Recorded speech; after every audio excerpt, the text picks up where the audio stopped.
പ്രതിദിന വൈദ്യുതി ഉപഭോഗം മാർച്ചിൽ തന്നെ 10 കോടി യൂണിറ്റിലെത്തി. ഏപ്രിലും മെയിലും ഇതിലും ഉയരാനാണ് സാധ്യത. സംസ്ഥാന സർക്കാരിന്റെ ആഭ്യന്തര ഉൽപാദനത്തിലെയും വിതരണത്തിന്റെയും മികവാണ് പ്രതിസന്ധി മറികടക്കാൻ കാരണം. പ്രതിദിന വൈദ്യുതി ഉപഭോഗം മാർച്ച് മാസം തന്നെ 10 കോടി യൂണിറ്റിലെത്തി. വരുന്ന 2 മാസങ്ങളിലും ഇതിലും ഉയരാനാണ് സാധ്യത. LDF സർക്കാർ അധികാരത്തിൽ വന്നതിനു ശേഷം ആഭ്യന്തര ഉൽപാദനത്തിൽ നേടിയത് 1360.75 മെഗാവാട്ടിന്റെ റെക്കോർഡ് വർധനവാണ്. സൗരോർജ്ജ നിലയങ്ങളിലൂടെ മാത്രം 1360.75 മെഗാവാട്ട് സ്ഥാപിത ശേഷിയിലെത്തി.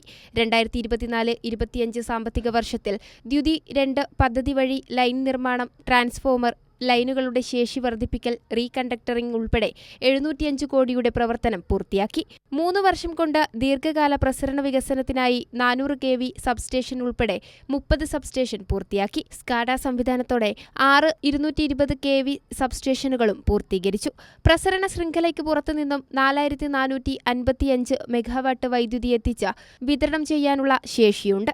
400 kV കരിന്തളം സബ്സ്റ്റേഷന്റെ നിർമ്മാണമാണ് പൂർത്തിയായത്. ഉടുപ്പി കാസർഗോഡ് 400 kV ലൈനും പൂർത്തിയാകുന്നതോടെ കേരളത്തിന്റെ ഇറക്കുമതി ശേഷി 6000 മെഗാവാട്ടാകും. 2031-32 10,000 മെഗാ വൈദ്യുതി ഉപഭോഗം മുന്നിൽ കണ്ട തിരുവനന്തപുരം, കോഴിക്കോട്, കോട്ടയം എന്നിവിടങ്ങളിലെ 400 kV സബ്സ്റ്റേഷനുകളുടെ ശേഷി ഉയർത്തുകയാണ്. ഇതൊക്കെയും വൈദ്യുതി സ്വയം പര്യാപ്തതയിലേക്കുള്ള കുതിപ്പിന് വേഗം പകരുകയാണ്. കൈരളി ന്യൂസ്, തിരുവനന്തപുരം.